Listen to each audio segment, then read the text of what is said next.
What's this like? This has got to be really cool because you've got a lot of fighting experience, but I know most people at some point want to fight in the UFC.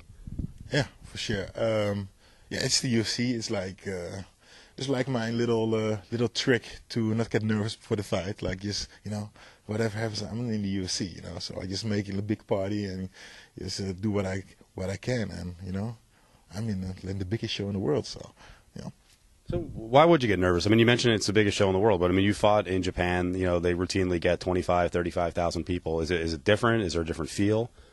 It's like in Japan. It's like 40,000 people in the stadium. It's like at least 10 to something million people watching it on TV. So, but my thing is like every fight I get nervous because I want to win, and I can do only the best I can, and I don't know the outcome. I never know the outcome of a fight, so that's the thing that will make somebody nervous. But yeah, that's the only thing though. So what do you wind up doing the rest of the year after the Barnett fight? I had a fight at what's his name? Against Pedro Rizzo. Pedro Rizzo, that's right. After that, I was supposed to fight Paul Bonatello in an affliction show, but they canceled it like a week before the fight, so that was really bad.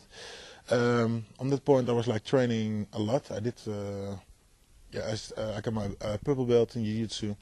I did a lot of new training, CrossFit, and just basically it. Yeah. So what'd you learn from the Burnett fight? Because that was an interesting fight. I remember covering it, and I posted a picture of the two of you after the fight, and I was like, who's the winner, who's the loser? You actually, I mean, it's bad to get mounted. That's an awful position. It shows a weakness on the ground, but you actually did more damage than I think I've ever seen anyone do from the bottom. But the goal is not to be on the bottom. Yes, and my learning thing from that was like, we had like a really good plan, and stay away from Josh, and just play and let him shoot and sprawl. But many times when I come in the ring or the cage, I'm on, and I just want to fight, and that's my mistake, and it's what I learn now. It's like you don't have to always just go in and try to destroy your opponent. Just play your own game, stay away from him, and relax a little bit more. So that's where I learned from just in that fight. So a lot of what we concentrated on before the fight was talking to Tom Atencio from Affliction. Gilbert's got a sordid past. He's had some incidents. You're such a quiet guy. You're a reserved guy. Well, what happened in those cases? Is there a different personality that came out in certain situations? And if you want, you can explain the referee thing, because I know there was a little backstory there. But in the past, why did that happen? Why was there a switch that flipped and you kind of lost it? That's the past. And let's leave the past. I'm now a different person now. I'm a little older, a little wiser, and we're almost in 2010, and whatever happened was like 5 years ago. So just leave it there. All right. Well, one last thing on that. Did they have a talk with you though? Because they were concerned about it, and you for a while you were unable to get a license in Nevada, so they gave you a one-fight license. But did Dana White or Joe Silva sit down with you and go, "Listen, this is important. We got to make sure nothing happens"? No.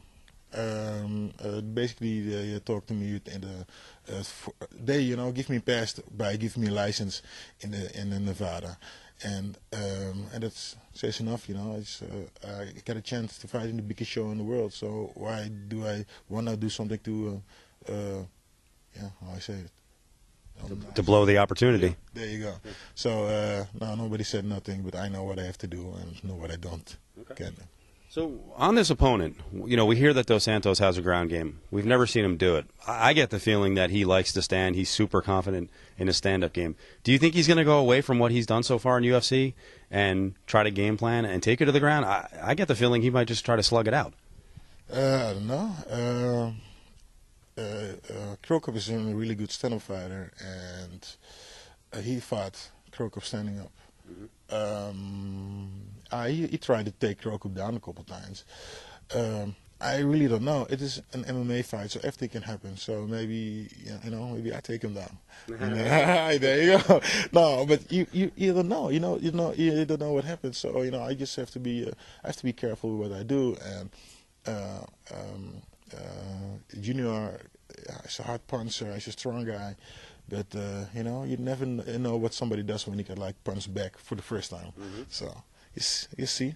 So in the Dana video blog that we saw, he was filming. Who was the guy that that was sparring with you a little bit. I think you either did like a judo throw or a whizzer on him. Who was that? Oh, this Damien. What's Damien's last name?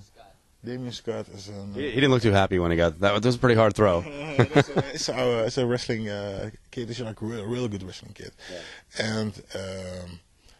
And the thing is, he had to do a little softer with me because, so it was right before the fight. Right. And, but there's a little some that nobody knows from me. So got to keep that hidden. Tell Dana not to put that on the video blog.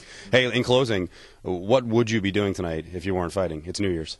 Oh, I'm be like partying, dancing. Come on, it's like, I don't know. I don't really think about it. For me, it's just another day and another, and basically now for the fight is now. So, but I'll be like dancing, do a little dance, do a little drinking, and have a lot of fun. Well, you can do it 24 hours later if you win. I will for sure. All right,